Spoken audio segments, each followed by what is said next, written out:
Metropolitan Radio presenta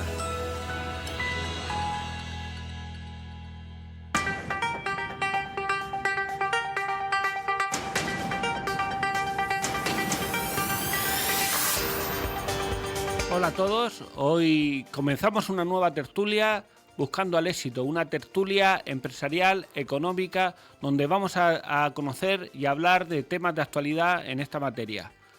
Hoy tres temas, un tema dedicado a la vivienda, que es un tema de máxima actualidad. Hablaremos también con Argentina, con Buenos Aires, para hablar un poco del tratado con Mercosur, y al final hablaremos de la inteligencia artificial y el mundo de la empresa. Así es que si quieres estar informado de la actualidad en materia económica y empresarial, sube el volumen de la radio, ponte los cascos y si estás en YouTube no te olvides de suscribirte a nuestro canal. Con ustedes, Daniel Robles, al micrófono, y a los mandos, Alejandro Lampiev. Así es que comenzamos. En este primer bloque, hoy vamos a hablar de un problema que está de rabiosa actualidad. El problema de la vivienda. En todos los medios de comunicación lo estamos viendo, y para ello vamos a llamar a un experto en esta materia. Hola, Carlos. Hola Daniel, buenos días. Hombre, vamos a hablar un poco de vivienda, de eso entiendes, ¿verdad? Sí, bastante. Cuéntanos, ¿qué pasa con la vivienda? ¿Qué problema hay? ¿Por qué el precio ha subido tanto? Hombre, aquí tenemos que enfocarlo desde dos vertientes que, aunque parezca que son iguales, son diferentes. Y es por qué ha subido tanto el precio de la vivienda, de compra de vivienda de nueva o de segunda mano, o de por qué han subido tanto los alquileres, que al final también es como una derivada del precio de, como digo, de lo que es la vivienda. Entonces, si tenemos que resumirlo todo, lo resumiríamos con 2 puntos. Por un lado, diríamos que no hay vivienda para todos los que somos, no hay suficiente vivienda y eso hace que se sube el precio, pues al final no deja de ser oferta y demanda. Y por otro lado está la inseguridad jurídica que existe a día de hoy con este gobierno, inseguridad jurídica con respecto a por el tema de los alquileres. ¿Por qué la gente retira vivienda del mercado? La gente ha retirado tanta vivienda del mercado para alquilar por el único motivo de que no existe, como digo, seguridad jurídica para todos aquellos que quieren alquilar. Bueno, pero falta tanta vivienda, no se construyó tanta vivienda en los años pre-crisis de 2008, que construíamos más que Alemania, Estados Unidos y Francia juntos. Sí, pero eso fue hace casi 20 años. A día de hoy, para que los oyentes se hagan una idea, hace un mes y pico salió el dato oficial del gobierno de España que decía que en el año 2024 hemos crecido en 600.000 personas más. Si hemos crecido en 600.000 personas más, pero en el año 2024 apenas se han hecho 100.000 viviendas, pues evidentemente ahí existe un desfase. Pero es que no solamente existe un desfase con respecto a hace un año y poco, sino que las propias estimaciones del gobierno estiman que en los próximos 2 años van a venir 3 millones de personas más. Entonces, si no hay viviendas para que la gente compre, no hay viviendas para que la gente habita, y cada vez somos más y el ritmo que existe de crecimiento en cuanto a número de viviendas nuevas es claramente insuficiente con respecto a todos los que somos, pues el problema está bastante lejos de solucionarse. Entonces, en tu opinión, el tema de regular el precio, por ejemplo, de los alquileres, eso parece un disparate, ¿no? Hombre, han habido ya tres modificaciones de la ley de vivienda, en donde es una ley nacional donde se pretende que las comunidades autónomas la apliquen, pero en la única comunidad autónoma que se ha aplicado, que es en Cataluña, lo único que ha hecho ha sido incrementar los precios. Pero al final no es una cuestión de precios, es una cuestión de que la ley lo que hace es pensar en los inquilinos actuales en vez de pensar en los inquilinos y en los propietarios. Porque una de las medidas, como digo, que ha perjudicado bastante, o una de las casuísticas, una de las cuestiones que ahora mismo que es de aplicación de por qué no hay viviendas en alquiler, es porque la gente no pone sus viviendas en alquiler, porque si un inquilino deja de pagar en un momento determinado, dice ya no pago más, ¿por qué? Porque no me da la gana, simplemente es eso, puede ser también por muchas cuestiones, pero por la decisión de porque no me da la gana para seguir pagando el alquiler, se tardaría pues más de 1 año, 2 años, 3 años incluso, o incluso puede ser perpetuo porque se puede declarar vulnerable y ya el propietario dice pues para eso pues prefiero no alquilarla. ¿Por qué? Porque hoy en día vulnerable es prácticamente más de la mitad de la población. Si una persona gana menos de 1.800 euros al mes, puede conseguir la vulnerabilidad, se le puede considerar vulnerable. Y si esa persona tiene un hijo, si la persona con el hijo sería vulnerable si ganas menos de 2.100 euros. Entonces, con esos rangos de precios y los salarios que se existen en el día, prácticamente, pues no debe decir que toda España, pero más de la mitad de España sí que somos vulnerables. Entonces, ¿para qué va la gente a poner su vivienda en alquiler cuando eso haría que se dejase de recibir las rentas?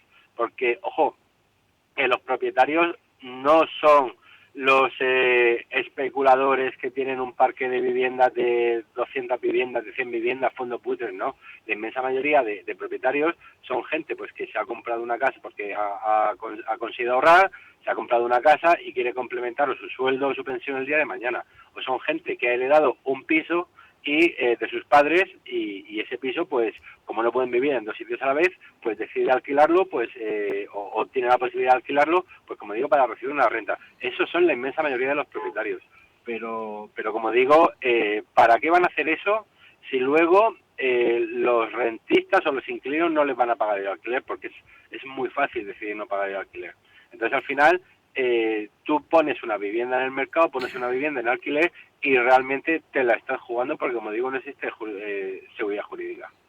¿Y construir nueva vivienda es tan fácil o también es caro? Porque creo que los precios de los materiales de la construcción han aumentado mucho. Sí, aquí influyen varios factores. Por un lado tenemos que a día de hoy el precio de construcción, únicamente construir un edificio, estamos hablando de un edificio a lo mejor de 4 plantas, 6 plantas, de 10 plantas, que no estamos hablando de construir un rascacielos, sino un edificio normal. Pues el coste de construcción va entre 1.600 y 2.200 euros al metro cuadrado. Pero si a eso le tienes que añadir el margen que tiene que tener el constructor, más el suelo, la propia repercusión del suelo, sale que a lo mejor una vivienda obra nueva de 100 metros no te puede costar menos de 280, 300.000 euros. Es imposible porque no le salen los números al constructor, ¿vale? Pero es que además está el problema de la licencia. Yo el otro día comenté que un amigo mío se me quejaba amargamente porque me decía: Carlos, han tardado 17 meses en darme licencia para poder construir. 17 meses, pero es que lo sangrante es que cuando yo presenté la documentación, a los 14 meses recibí una notificación del ayuntamiento diciendo: te falta incorporar esta documentación. Y la contestación fue: no me faltó. La documentación yo ya se la había incorporado, yo ya se la facilité a usted en la primera entrega de documentación y está en esta página, en esta página, en esta página. Entonces, considerando que se tarda 17 meses en construir una licencia y todavía no ha empezado a moverse el suelo, no ha empezado a haber movimiento de tierra, y se tiene que construir, que tarda pues, corriendo mucho 3 años, o sea, y los costes a día de hoy, como digo, pues un piso de 100 metros no te puede bajar de 280 a 300.000 euros, ¿dónde vamos a ir a parar? No se va a seguir construyendo, o sea, no se puede construir vivienda a la velocidad que ahora mismo se está necesitando por el incremento de población que hay. Entonces, por eso decía que el problema son dos. Por un lado, la falta de vivienda, que va a seguir sin haber vivienda, y por otro lado, la inseguridad jurídica que nos produce a los propietarios poner nuestras viviendas en alquiler. Entonces, estamos realmente pagando decisiones urbanísticas de hace 20 años, ¿no? Bueno, estamos pagando decisiones políticas, porque el incremento de población se entiende a día de hoy, el incremento tan notable de población se entiende por la política de puertas abiertas que tiene el gobierno con la inmigración. Eso ha provocado pues que como es inherente al ser humano querer vivir en casas, pues igual de inherente que querer respirar, ¿no? Pues la gente quiere vivir en casas. Entonces si viene muchísima gente, pues esa gente tiene que poder vivir en casas, y eso al final va copando, ¿de acuerdo? Y por otro lado, si consideramos que a día de hoy, como he dicho antes, prácticamente más de la mitad de España podríamos ser considerados vulnerables, si no le das al pequeño propietario o al propietario la posibilidad de decir: oye, en el momento de me impagues en alquiler, en un día, en 2 días, en 5 días, me deja la vivienda vacía. Si tú le das a eso al propietario, las viviendas aflorarán, la gente volverá a poner sus viviendas en alquiler, porque yo desde la asociación que presido, la Asociación de Propietarios de Inmuebles en Alquiler de la Región de Murcia, desde mi asociación, si me quejan amargamente diciendo, yo tengo otro piso que me gustaría poner en alquiler, pero no encuentro un inquilino. Y voy a poner un ejemplo. El otro día yo adquirí un piso en Molina de Segura, puse el anuncio en alquiler y lo tuve que en Idealista, y lo tuve que dar de baja en cuestión de 36 horas, de verdad, en un día y medio, porque fue un bombardeo constante de mensajes y de llamadas telefónicas de gente que quería alquilarme el piso y prácticamente todos estaban recibiendo algún tipo de ayudas sociales. Entonces, gente que recibe ayudas sociales, yo como pequeño propietario, yo no puedo darle una vivienda a esa gente. Eso es trabajo de la administración. No puede el gobierno, no puede trasladarnos a los ciudadanos una obligación que tiene las propias instituciones, que es darle cobijo a toda esa gente. Esa gente debería estar evidentemente viviendo en algún sitio, pero deberían estar viviendo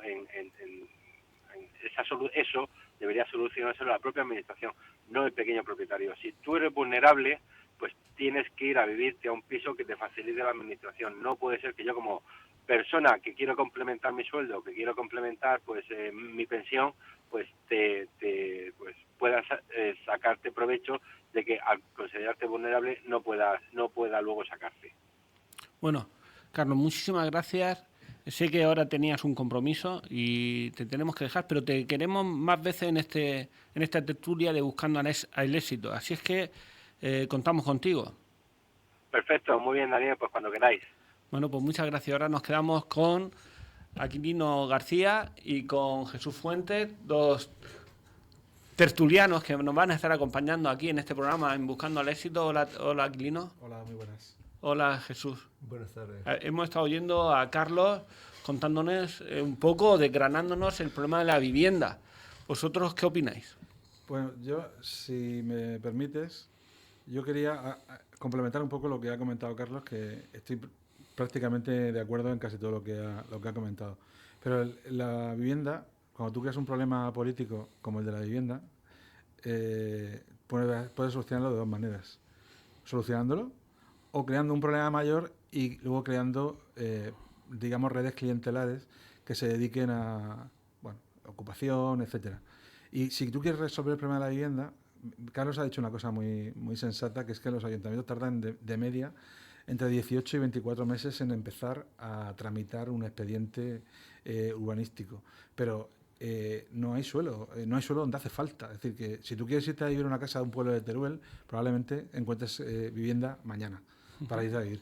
Pero hace falta en otras ciudades donde la gente pues se acumula, porque es donde están las oportunidades, el trabajo, etcétera.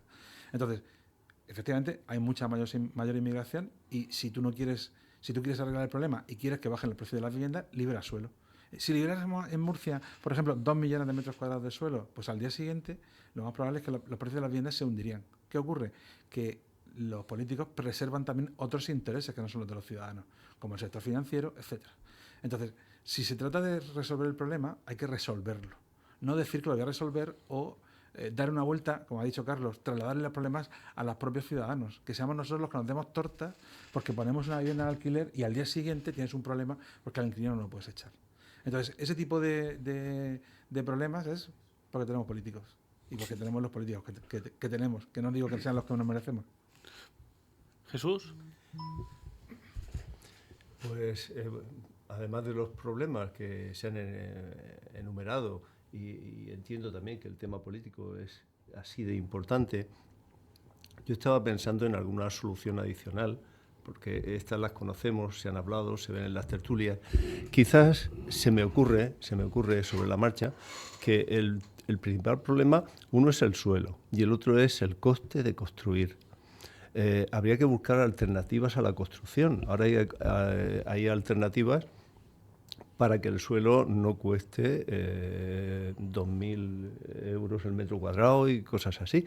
El suelo no tiene solución de momento si no se amplía, pero la construcción también tiene un coste adicional por metro cuadrado, por metro cúbico.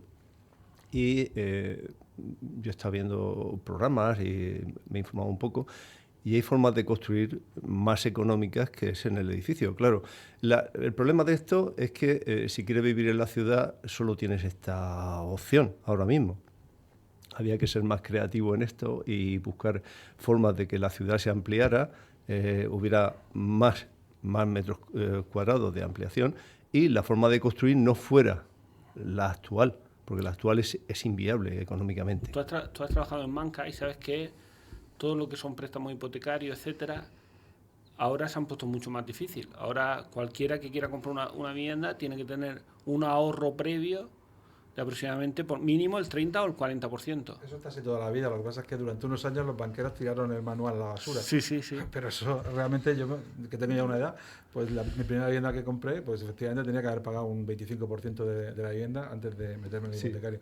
Pero claro, aquí, disculpadme que haga esta puntualización, es que lo que no se dice es que la regulación ha multiplicado el precio de la vivienda, no solamente por el coste de los materiales, sino porque muchos de los materiales que se fabrican en China, por ejemplo, pues importarlos se han incrementado muchísimo las tasas de importación y se han incrementado muchísimo los impuestos asociados a la vivienda. Es decir, que cada vez que tú modificas la regulación y haces que la vivienda tenga que tener vivienda caliente sanitaria, placas solares, etcétera, eso es un sobrecoste que tú estás incrementando al precio de la vivienda. Porque el que construye tiene que tener un margen. No es que no se pueda hacer negocio con la vivienda. Oiga, pues construyalo usted. Si yo soy empresario y me dedico a construir, tengo que ganar dinero. Sin duda. Si el 25% son impuestos, 25% son impuestos. ¿Quién macana en esto? La propia administración. Entonces, mientras la administración no quiera solucionar el problema, este problema va a ser eterno. O sea que vamos a peor. ¿No estaremos siendo poco honestos con la juventud? Que se va a encontrar un mundo donde no va a poder comprar una casa como compramos nosotros o compraron nuestros padres. De hecho ya sucede y en la noticia salía hoy que el 40% de los jóvenes no pueden independizarse ni tener una vivienda, incluso recurriendo a alquilar viviendas comúnmente, a una habitación y cosas así. Es casi imposible con los salarios tener una vivienda o un alquiler. Sí, porque has comentado que toda la vida se ha dado el 25%, pero es que hoy una vivienda vale 300.000 euros. Claro. El 25% ahorrar 100.000 euros. Pero Daniel, no es ahorrar, ¿eh? Cuando yo me compré mi primera vivienda, el primer préstamo hipotecario era el 19,75%. Sí, mi primera vivienda fue el 13%. Y la mía el 18%. Pero sí que es verdad que con el salario que entonces teníamos, pues tú en 5 años de salario pagabas la vivienda. Ahora mismo es imposible. Ni en 5, ni en 10, ni en 25. Por eso las hipotecas, la primera hipoteca, aún al 19,5%, 19,75%, la hipoteca que se dice rápido, era 10 años. Y ahora no hay hipotecas a menos de 35 años porque no se pueden pagar en menos tiempo. Es decir, pero eso no es problema de la vivienda, eso es problema del valor del dinero. El dinero, mientras los políticos sigan imprimiendo dinero como si fuera confeti, pues al final el dinero es lo que no vale. Es decir, la vivienda sigue incrementando su precio porque realmente la vivienda sigue teniendo el mismo precio. Lo único que pierde valor es el dinero con que la pagamos. Entonces, los que nos dedicamos a tener un sueldo nos han estafado con el salario, efectivamente. Pues si aquí estamos así, y fijaros cómo estamos en España, que esto el tema de la vivienda está saliendo todos los días, hoy lo he visto en Televisión Española, en Antena 3, está saliendo en todos los medios de comunicación, que el problema del que más importa a los ciudadanos, imaginaros cómo están, no aquí, en otros países que pueden estar peor. Y por eso inicio esto para el siguiente bloque de esta tertulia Buscando el Éxito. Voy a preguntar, Alejandro, tenemos... No me escucha Alejandro. Alejandro, tenemos a Leu. Estamos en ello. Vamos a entrar en el siguiente bloque, un poco que queremos tener en esta tertulia siempre un apartado hablando del mundo, de la geopolítica, y esta semana ha habido un tema de rabiosa actualidad, que es el tratado que ha firmado la Unión Europea con Mercosur. Así es que vamos a conectar con Buenos Aires, vamos a hablar a un colaborador del programa, Leu Gallardo, desde Argentina, y he dicho Buenos Aires, creo que ahora no está en Buenos Aires porque allí precisamente es verano.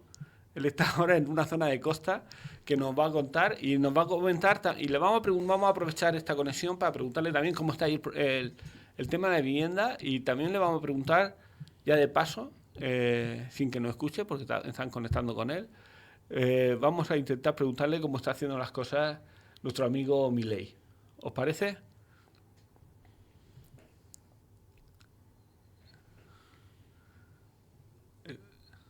Como... Vale.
Hola, estamos en el aire y estamos con Leu Gallardo. Hola, Leu. ¿Qué tal, Daniel? ¿Cómo estás? Hola. No estás en Buenos Aires, ¿verdad? No, estoy en la provincia de Río Negro, en el sur. Pero cerca de la playa, porque ahora es verano en Argentina. Así es, estoy en un lugar muy lindo que se llama Punta Perdices, prácticamente una piscina más que el mar, de lo tranquilo que es. Ah, pues mira, nos da mucha envidia porque aquí en España estamos pasando un poquito de frío, eh, plenamente invierno, y nos das una envidia. Estamos a punto de coger un avión para ir a verte. Bueno, pues te hemos llamado Cuando quieren son bienvenidos. y tomarnos un asado, ¿no? Por supuesto, como siempre. Muy bien. Te hemos llamado porque está de rabiosa actualidad que la Unión Europea ha firmado un acuerdo con Mercosur. ¿Qué nos puedes contar de este tema? ¿Cómo se está viviendo en Argentina Y este acuerdo? mira, en principio cayó como una sorpresa. No se esperaba que fuera tan rápido, que saliera tan rápido el acuerdo. Y acá, por lo menos en Argentina, el gobierno nacional, en realidad nosotros no estamos en sesiones, tiene que pasar todavía por el Congreso de la Nación, porque estamos en época de vacaciones. Eso empieza a partir del mes de marzo, acá. Pero en sesiones extraordinarias todavía, antes de tratar eso, quieren tratar el tema de una reforma laboral y demás. Así que todavía no es como prioridad, por lo menos para lo que es el gobierno argentino. Jolín, pues desde aquí se parece que, o da da la sensación de que va a favorecer muchísimo a países de Mercosur antes que a países de la Unión Europea. Ese era uno de los miedos que por lo que tengo entendido, de países como Francia, sobre todo los países que son que tienen, bueno, más producción agrícola. Desde este lado, los miedos que había eran primero con respecto a la industria, porque uno de los grandes puntos son la baja de aranceles para lo que es tecnología y automóviles, y hay como un miedo por lo menos desde ese lado. Y otro es el impacto ecológico, que no se sabe, se supone que van a seguir estándares de la Unión Europea, pero bueno, es una pregunta que hay en el aire también. Claro, siempre que hay oportunidades también hay amenazas, ¿no? Exactamente, sí. Me parece que es un tratado súper interesante para las dos economías, que se pueden complementar muy bien, pero bueno, hay que tomarlo con cautela. Bueno, hace casi 25 años que se viene hablando de este tema. Vale. ¿Realmente estos países se puede generar como una competencia desleal? ¿Cómo lo ves? Mira, primero hay que resolver los problemas que hay en la región, porque está todo muy fragmentado. Según la política de Milei es abrir todo y que entre en los mercados que quieran entrar. Brasil es un poco más proteccionista, hay encontronazos entre Brasil y Argentina por estos temas. Es un momento muy delicado, así que creo que todavía falta mucho debate. Me parece que, de nuevo, podría funcionar muy bien, pero bueno, con delicadeza. Vale, ¿y qué sectores entonces empresariales allí en Argentina, digamos, que tienen más miedos y qué otros sectores van a ver como una oportunidad este tratado? Mira, los sectores, por lo menos desde este lado, que yo creo que tienen más miedo, como te decías, el sector automotriz, todo lo que es más en la industria de la tecnología, donde sé que va a haber más oportunidades es en lo que es materia prima, desde ya, en lo que es exportación de carnes, de trigo y ese tipo de commodities. Y por otro lado, tengo también, bueno, hay una oportunidad en lo que es litio, ¿no? Que es algo que hoy está muy en boga y es muy requerido, así que también, bueno, ahí yo creo que puede haber una buena oportunidad. Para ustedes, ¿cómo lo están viendo? Pues aquí se tiene, el sector agrícola tiene bastante miedo, ¿no? Porque piensa que puede haber una competencia desleal en relación a menores costes productivos y menores regulación ambiental, por ejemplo, en países como Argentina o como puede ser Brasil, con respecto a cómo ellos están produciendo aquí. Claro. Yo quiero... Me ha gustado... Igual, sí, dime. No, creo que justamente esto de las regulaciones es algo que me parece que es clave, de que se deberían tratar conjuntamente tanto la Unión Europea como el Mercosur, de poner los mismos estándares. Lo que pasa es que no siempre eso hace que sea competitivo el mercado, ¿no? Vale. Oye, ¿cómo ves tú, ya que te tengo aquí y estamos hablando de Argentina y has comentado que está el fenómeno Milei, ¿tú crees que este fenómeno es coyuntural o tenemos Milei o cambio o todo esto es un cambio de paradigma en toda, ya no solo Argentina, en toda Latinoamérica? Ya me voy a meter aquí. Mira, es algo difícil. La verdad es que es cierto que Milei entra por un descontento social que había frente a la política argentina, a la política más tradicional. Y claramente fue apoyado en las últimas elecciones de medio término que hubo el año pasado. No se sabe, no sé bien si fue más por miedo a que haya algún problema económico grave que nosotros estamos acostumbrados y estaría bien que deje de pasar, o que realmente apoyan la política de Milei. Igual de todas maneras es esto que decís, es un fenómeno que se está expandiendo bastante por Latinoamérica. Hay algunos indicios también en Europa, el fenómeno Trump en Estados Unidos.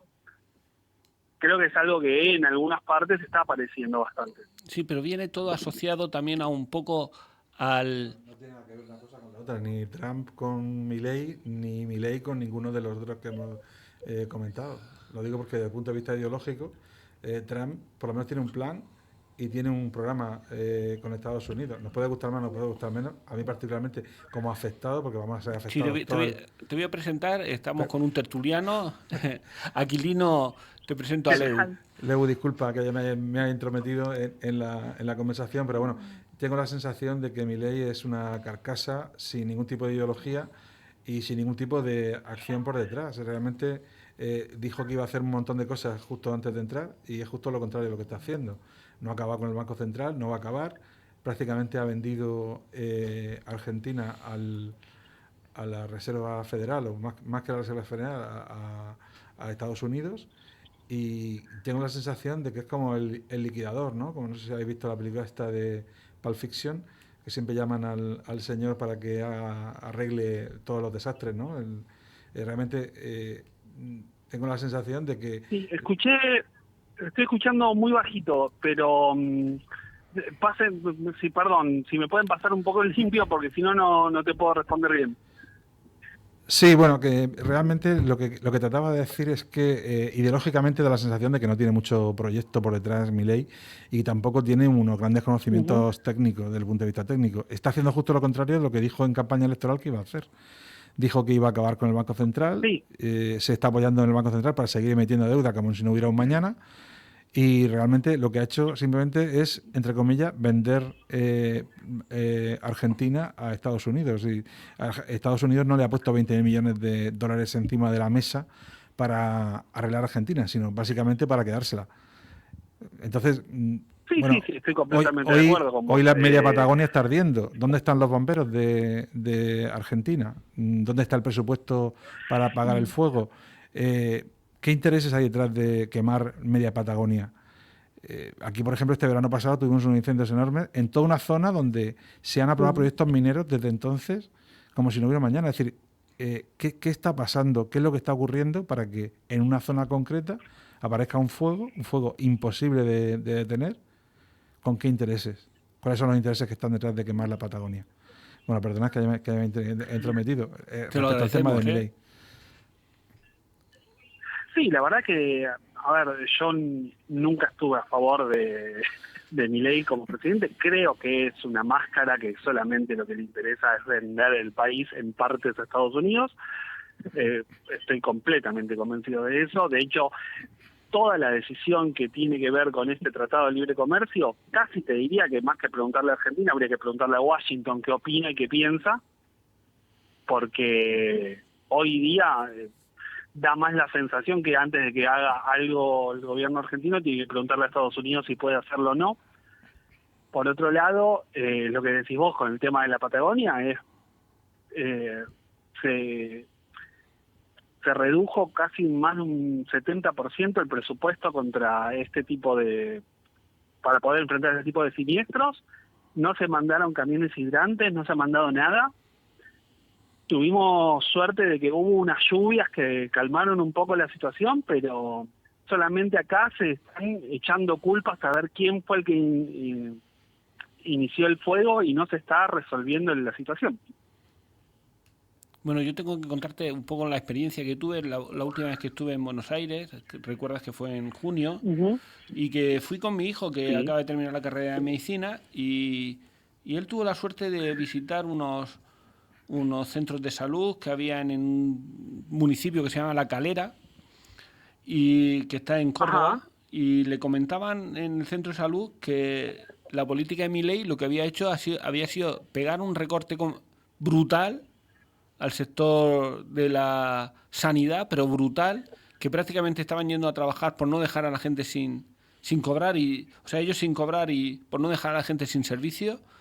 Y con estas medidas, como estás diciendo, así, claro, recorta un poco el déficit del país, ¿no? Que es una de las cosas que aquí se escucha, ¿no? Que ha recortado el déficit y que ha parado la inflación, ¿no? Bueno, un 32% no pararla, ¿eh?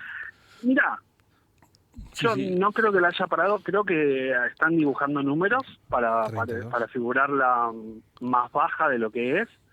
Y te das cuenta en los costos, o sea, en el costo día a día que sigue saliendo, todo sigue aumentando, a un ritmo más lento tal vez, pero todo sigue aumentando.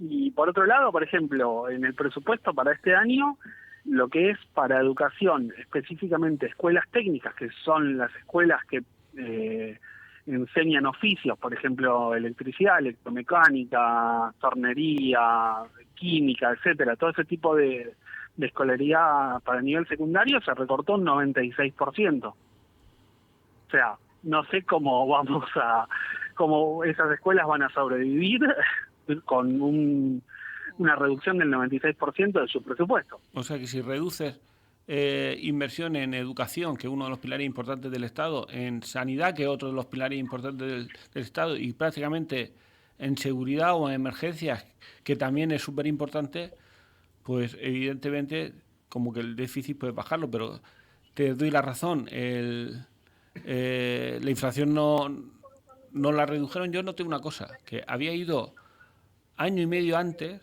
y a mí en la vez que fui me pagaban 800 pesos por cada euro, y la segunda vez que fui, hace en junio, me pagaron 1.500.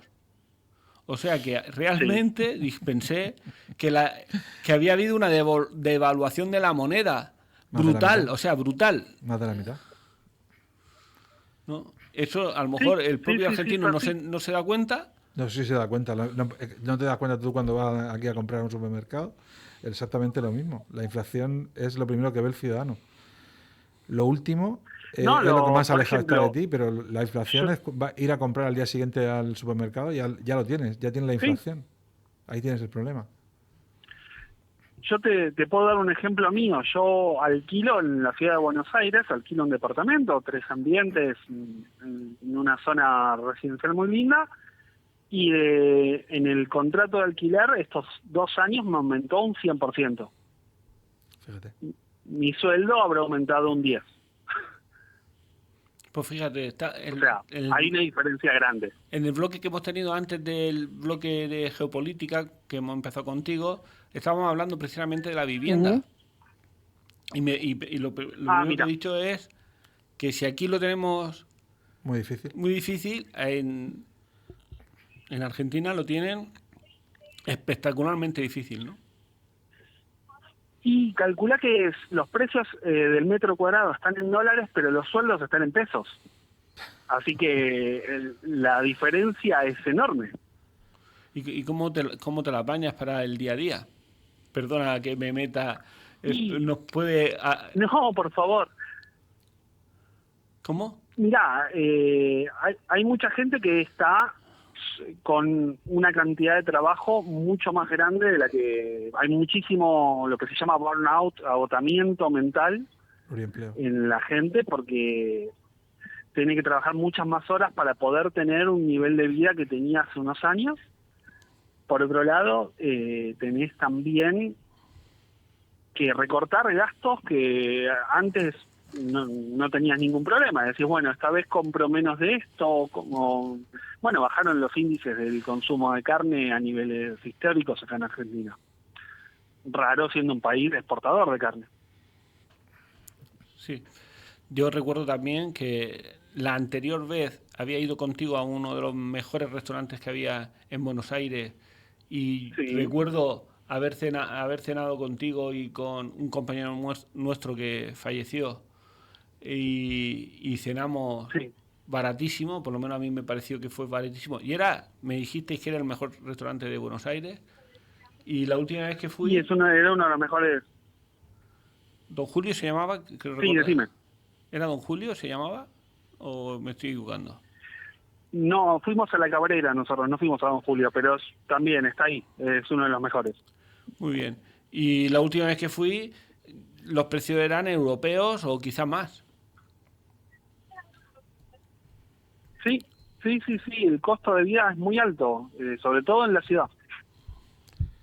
Muy bien, pues si quieres te voy a invitar a que te quedes si te apetece con nosotros y voy a abrir un poco el paso también aquí a los tertulianos que hablemos un poquito. ¿Qué os parece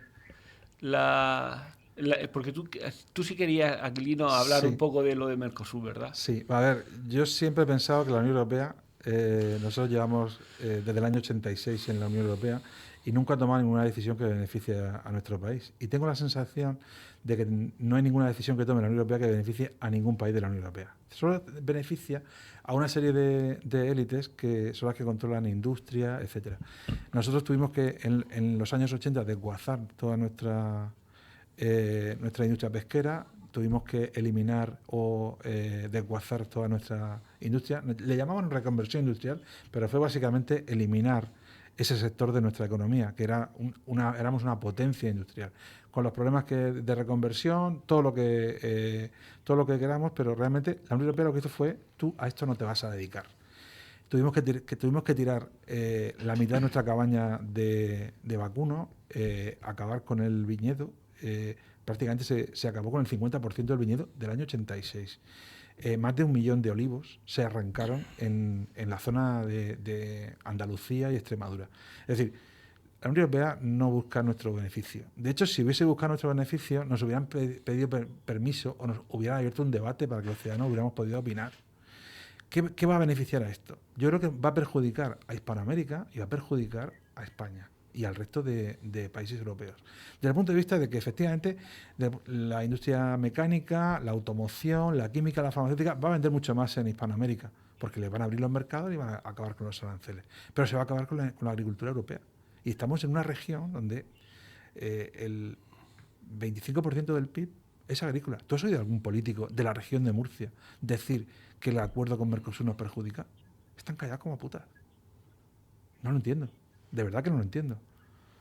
Vamos a acabar con la mitad de la agricultura en 10 años, que es el plazo que se han dado para ir poco a poco avanzando en este acuerdo que, insisto, va a perjudicar a Hispanoamérica porque va a evitar que Hispanoamérica pueda tener una industria propia, porque vamos a colonizar las grandes industrias alemanas, francesas, holandesas, van a ser los que van a colonizar en Hispanoamérica con nuestros productos y viceversa.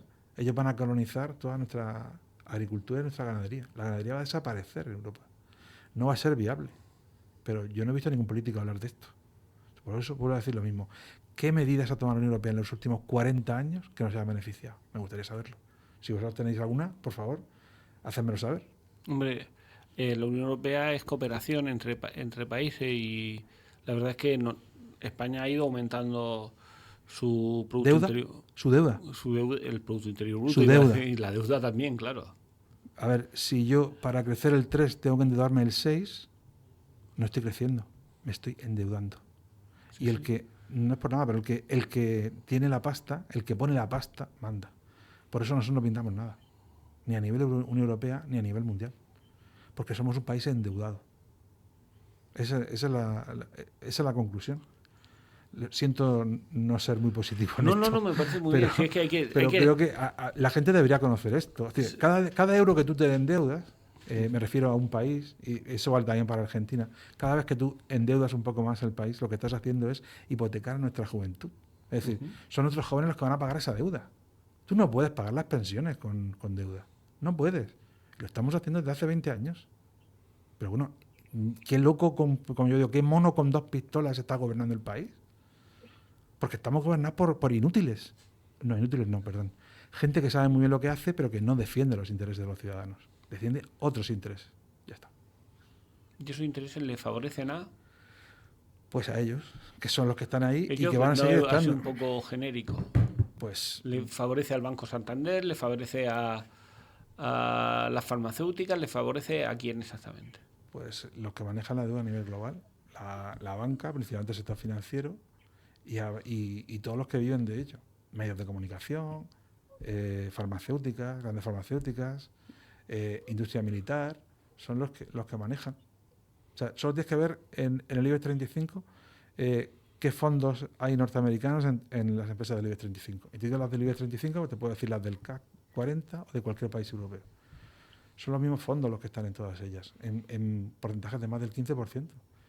Vanguard, BlackRock, Fidelity tienen más del 25% del Banco Santander. El Banco Santander es español, sí, pero estamos colonizados. Entonces, ¿eso tiene solución? Pues yo creo que la solución la tenemos que buscar cada uno por nuestra cuenta, porque desde luego si esperamos que nuestros políticos nos solucionen el problema, estamos listos.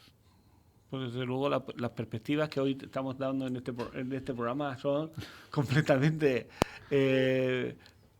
para pegarse un tiro, ¿no? Hemos hablado de la vivienda y hemos encontrado ahí una situación un poco deprimente y esta otra situación también nos va... Sí, podemos irnos a Argentina. Entonces debíamos cambiar el nombre al programa, ¿no? De Buscando el Éxito, ¿no? Bueno, conocer los riesgos por lo menos te hace que puedas tomar decisiones. Si sabes todos los datos, puedes tomar decisiones. Si escondes la verdad... Estamos entonces en un ambiente VUCA, que se llama, ¿no? Volátil y impreciso, ¿no? Sí. Sí, podemos decir que sí. Bueno, Leu. No está Leu. No ha ido. Vamos a iniciar un tercer bloque si os parece, que hoy tenemos vistas, que a ti te va a gustar mucho, que es el de la inteligencia artificial y el mundo de la empresa. Así es que pon un poco de musiquilla y entramos.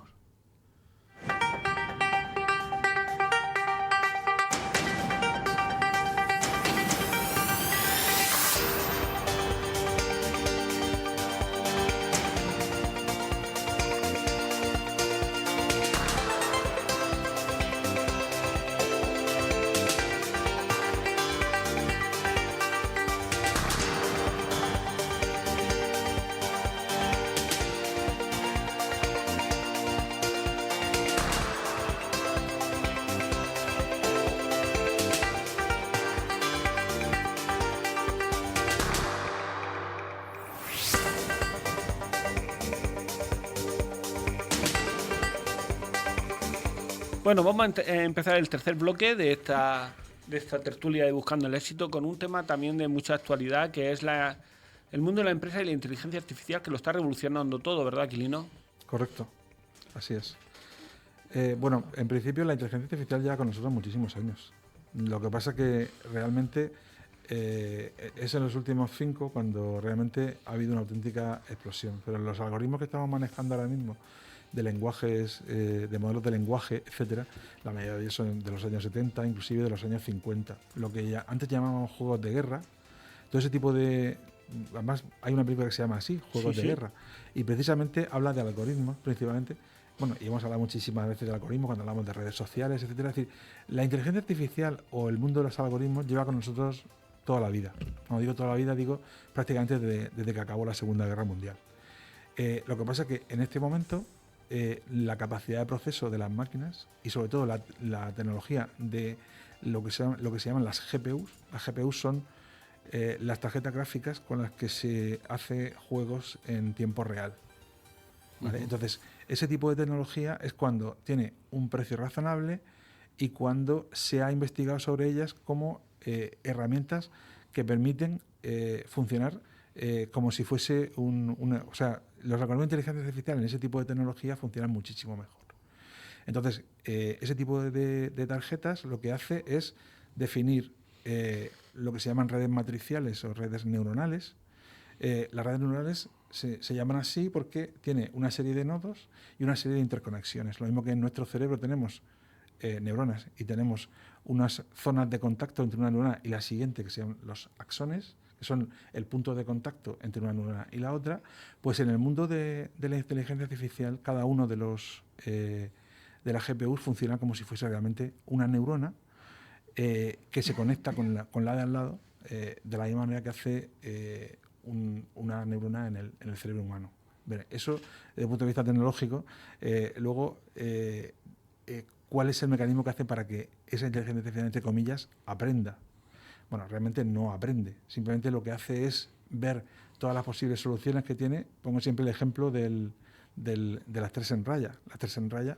Que salen juegos de guerra. Juegos de guerra, efectivamente. Tú tienes la posibilidad de saber, dependiendo de dónde pones la primera cruz, dónde pones el primer círculo, saber si vas a acabar ganando el juego con un porcentaje mayor o menor. Es decir, lo más probable es que ganes o pierdas en función de ese primer movimiento. ¿Vale? Bueno, pues la inteligencia artificial lo que hace es recorrerse todas las posibilidades de esas 3 en raya y darte la mejor solución que entiende. Es decir, cuando te responde una frase coherente, lo que hace es buscar entre todo ese lenguaje que tiene almacenado, toda esa información que ha recibido de forma anterior en ese entrenamiento, busca cuál es la frase que más encaja con lo que tú acabas de preguntar. ¿Vale? Esa es la forma que tiene cuando tú creas lo que se llama el prompt, que es como yo le pregunto a la inteligencia artificial y el resultado que me da. Sí, ¿vale? Pero ha llegado a un nivel, a mí me dijo también un experto en temas de inteligencia artificial, hace ya unos años, me dijo que lo que no podía hacer una máquina es tener empatía. Correcto. Y ahora le pregunto a una inteligencia y por lo menos da la sensación de que tiene empatía. Vale. Dice, me pongo en tu lugar y... Vale, nosotros tenemos una plataforma que son muchos agentes de inteligencia artificial. Los agentes es una evolución de esa primera parte de inteligencia artificial, que básicamente son como si fuesen especialistas que hacen tareas muy concretas que las hacen muy bien. Por ejemplo, le doy una imagen y es capaz de buscarme un patrón concreto. Es capaz de buscarme una célula cancerosa o es capaz de buscarme una patología concreta en una imagen médica, por ejemplo. ¿Vale? Eso es un tipo de agente. Porque quiero aclarar una cosa. Sí. Trabajas en inteligencia artificial en tu empresa que se llama... Correcto, HealthPoint. HealthPoint. Apúntatelo para mandarle, Alejandro, mandarle... Publicidad para que patrocine. Para que nos patrocine algún programa. Muy bien. Bueno, pues efectivamente los agentes lo que hacen es hacer tareas muy concretas que las hacen muy bien. Y hay plataformas que nosotros ya las tenemos implementadas para el mundo empresarial, que básicamente son un conjunto de agentes que son capaces de hacer cosas y tareas muy concretas. Uno es especialista, por ejemplo, en buscar en Internet, otro es especialista en tratamiento de imagen, otro es especialista en interpretación del lenguaje natural, otro es especialista en pues una serie de memoria que le damos que se llama RAG, que básicamente es información con la que, digamos, sería la memoria a corto plazo de ese cerebro, por así decir, de inteligencia artificial. Y al final el sistema lo que hace es que tú creas un prompt, le das una tarea y el sistema es capaz de buscar entre todas las tareas posibles, lanza muchas tareas para que cada uno de ellos aporte su solución y funciona como si fuera un equipo. Esos agentes traen la solución, entre ellos se ponen de acuerdo cuál es la mejor solución que te va a interesar a ti y entonces te dan la solución o te aportan la solución definitiva. Esto en milisegundos, requete milisegundos. Bueno, al final, como siempre digo, esto es cuestión de dinero y tecnología. Es decir, que si tú tienes el número suficiente de GPUs para que tarde milisegundos, pues tardará milisegundos. En el mundo empresarial muchas veces no es necesario que las respuestas sean inmediatas. Es decir, cuando tú, por ejemplo, quieres que te haga un informe de una base de datos muy grande, de datos o información que ha generado la propia compañía, pues no necesitas que te responda en 2 segundos. Necesitas que tú le des la tarea y que el sistema te devuelva el trabajo cuando lo haya terminado. Por eso digo que nosotros ese tipo de plataformas los utilizamos para aplicarlo en empresas muy pequeñas.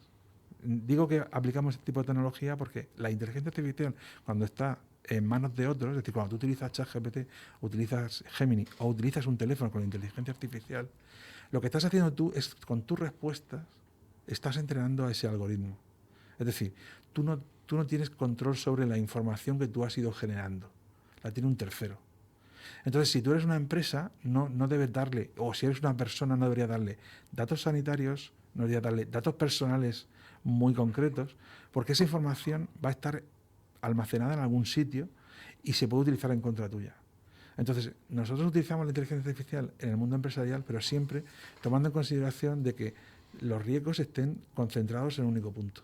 Sí, a mí me asusta mucho cuando me has dicho que algo puede ser utilizado en contra tuya. O sea, yo le doy información a ChatGPT y algún día puede... Algún día puede estar, ese chat puede caer en manos de un tercero, que sea un hacker y que lo utilice para atacarte. Tú en esa información tienes la IP de tu teléfono, o sea, tienes mucha información tuya enlatada a tu correo electrónico, porque tú te has logado a ChatGPT con tu cuenta, le has puesto un teléfono para que cuando el sistema tenga que comunicarse contigo te pueda mandar un SMS o te pueda mandar una información para confirmar algún dato. Es decir, ese tipo de plataformas tiene muchísimos riesgos. La inteligencia artificial no fue creada para dar seguridad, fue creada para aprender y responder, pero no para dar seguridad. Entonces, la seguridad hay que buscarla antes de ponerse a trabajar con ese tipo de herramientas. Yo le digo a mis empleados y le digo también a mis clientes, cuidado con lo que le subes a ChatGPT. No le debes subir un contrato con tus datos personales, no debes subir el contrato de la luz para que te haga una mejor solución. Te la va a encontrar, pero va a guardar datos tuyos que no debería tener. Entonces, hay que usar la inteligencia artificial con inteligencia humana. Aplicar nuestra inteligencia para no darle determinado tipo de información. Entiendo que entonces utilizarla efectivamente tiene que ser con mucha prudencia y estaba imaginando que un análisis, por ejemplo, de sangre o un análisis médico, que le diga que me lo interprete o que me diga que me haga una interpretación como si fuera un médico, pero claro, se queda con el análisis completo. Correcto. Exacto. Ahí habría que darle los datos, pero no darle la persona. Pero de alguna manera te tiene identificado porque tú eres el que está haciendo la consulta. A ver, yo me dedico... ¿Hay formas de evitar eso? Sí, Ahí sí. está. De hecho, esto es algo que mucha gente me comenta. Yo hablo de un viaje a Tailandia con mi pareja y el teléfono parece que me ha escuchado y me saca publicidad cada vez que voy a navegar de publicidad de viajes a Tailandia. Eso es así porque nosotros hemos autorizado a las aplicaciones o a nuestro teléfono a guardar información sin que nosotros nos hayamos dado cuenta. Por ejemplo, me bajo una aplicación que me permite hacer un selfie y hacerme a mí cuando yo soy mucho más mayor o cuando era niño, y es capaz de retroceder en el tiempo o avanzar en el tiempo. Pues al final ese tipo de algoritmo lo que está haciendo es utilizar tu imagen para entrenar una inteligencia artificial y hacer una identificación humana mucho más precisa. Es decir, todo lo que hacemos en digital, cuando nosotros creemos que lo que hacemos en digital no tiene ninguna trascendencia. Todo lo que hacemos se archiva, se almacena y es susceptible de usarse en contra tuya. Y cuando digo en contra tuya me refiero a utilizarlo para mandarte un phishing diciéndote que tienes un paquete por entregar en la aduana y le des a un enlace que te robe tus datos del teléfono, intentar utilizar tu banca electrónica para robarte el dinero. Esto está a lo del día. O mañana alguien sabe que ha estado en una manifestación en contra de Palestina. Por ejemplo, ¿por qué? Porque te geoposicionado. O has visitado una página de, vamos a decir, de contenido para adultos, por no decir una palabra que quede malsonante. Has utilizado una página de contactos, de citas. Le has dicho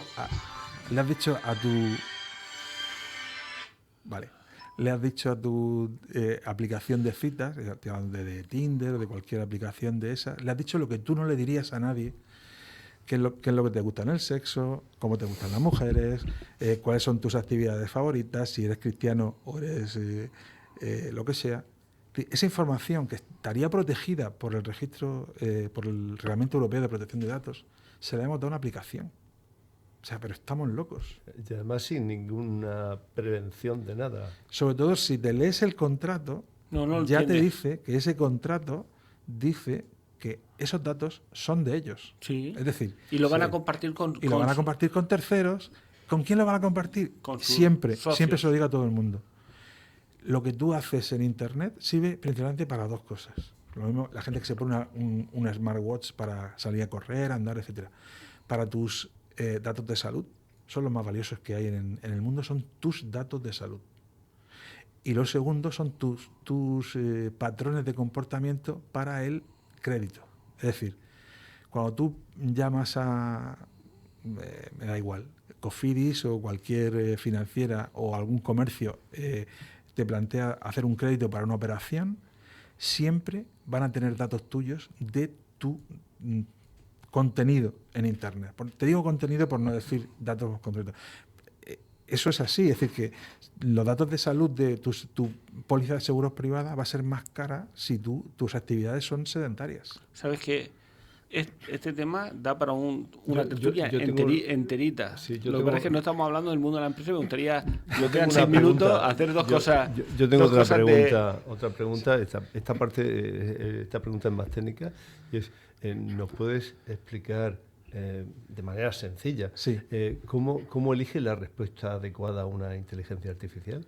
O sea, esto sé que hay algoritmos, pero internamente ¿nos puede dar alguna idea de cómo lo hace? Porcentualmente hace lo mismo que hacen las 3 en rayas, de analizar cuál es el siguiente movimiento. Pues cuando tú escribes una frase, en base a esa frase busca parecidos de esa temática, de esa frase, en todo su entrenamiento previo.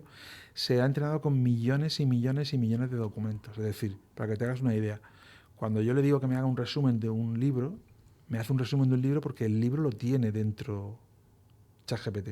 Hablamos en concreto de ChatGPT, pero me va a dar igual cualquier otro de los modelos. DeepSeek, que es China, Kimi 2, que también es China, o cualquier Gemini, me da exactamente igual.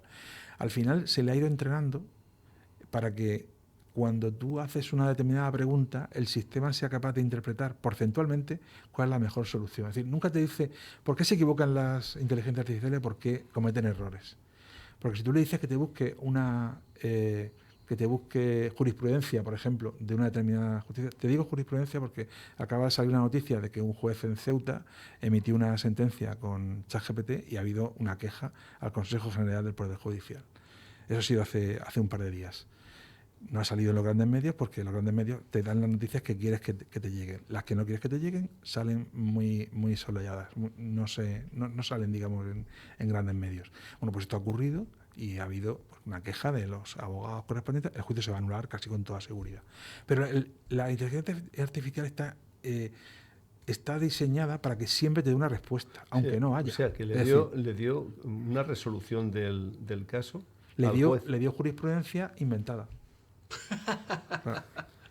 Claro. Inventada porque no existía esa jurisprudencia. Le hacía falta. Vas al Real Decreto, vas al juicio, vas al correspondiente y no existe. Quiero decir que la inteligencia artificial siempre va a dar una solución. Lo que ocurre es que puede ser una alucinación. Las alucinaciones son realmente cuando no tiene datos suficientes y entonces te da una respuesta que no tiene nada que ver con lo que tú le has preguntado. De hecho, tú le preguntas yo os digo 2 cosas que debéis preguntarle y que además sé que cuando terminemos esta lo vais a poner, todos. Venga. ¿Qué sabes sobre mí? Porque eso va a decir cuántos datos personales habéis dado sin querer. Y ahora una pregunta. Si le pregunto qué sabes sobre mí, ¿no sería darle información ya sobre mí? Cuéntame todo lo que sepas sobre mí. Ya lo sabe. Pero además no lo puede eliminar. Pero estoy focalizando. Sí. Si tú le dices que borre la información, te va a decir que la ha borrado, pero no la borra. No. La ha marcado para no presentártela. Yo sí le he preguntado, ¿has guardado la información que te pregunté antes de ayer? Dice, y me ha dicho que no. No. Vale, la tiene. Si le vuelves a decir otra cosa que tenga relación con ese documento, con esa información, te va a dar la información. No la tiene para ti, pero la tiene archivada en su documento. Bueno, la primera es esa, ¿no? ¿Cuánto es todo lo que sabes sobre mí? Y la segunda, que es más inquietante, decirle, soy Dios, ¿qué debo hacer? Hacerlo. No sé yo. Muy bien. Algún día me podrían tratar de loco. Vamos te va a dar una respuesta. respuesta. Por eso quiero decir que aquí siempre te va a dar una respuesta. Claro. Me gustaría hacer un programa exclusivamente sobre inteligencia artificial porque es que lo merece. Pero ya como estamos en un tema empresarial, yo quería hacerte una pregunta, porque nos quedan 2 minutos. ¿Realmente la inteligencia artificial va a quitar puestos de trabajo? A patadas, a paletadas. A patadas. Sí. A ver, hay 2 cosas. La primera, si tengo inteligencia artificial, ¿puedo competir con las grandes empresas? Una empresa pequeña, mucho mejor. Es decir, si eres una empresa pequeña y no tienes a todo el mundo trabajando en formarse en inteligencia artificial, estás jodido. Porque dentro de 5 años... esto no va a ser una necesidad. Es que si no estás, tus costes van a ser 3 veces mayores. Te pongo un ejemplo. Yo le digo nosotros tenemos una plataforma que te hace el cálculo del SEO, del GEO y te hace un análisis exhaustivo de una serie de parámetros de cualquier página web. Uh-huh. Pues yo antes, ese tipo de informe, un técnico tardaba 2 días. Yo le digo la URL a nuestra plataforma que se llama AppNet. Le digo, AppNet, dime exactamente de esta web, dame el informe, y tarda en dármelo 15 minutos. Y yo en 15 minutos tengo un informe que antes tardaba 2 días. Y además en esos 15 minutos te puede ir a tomar un café. No, pero puedo hacer, en esos 15 minutos puedo escribir que me haga de 5, de 10 o de 15 empresas y va a tardar 1 hora en darme 15 empresas.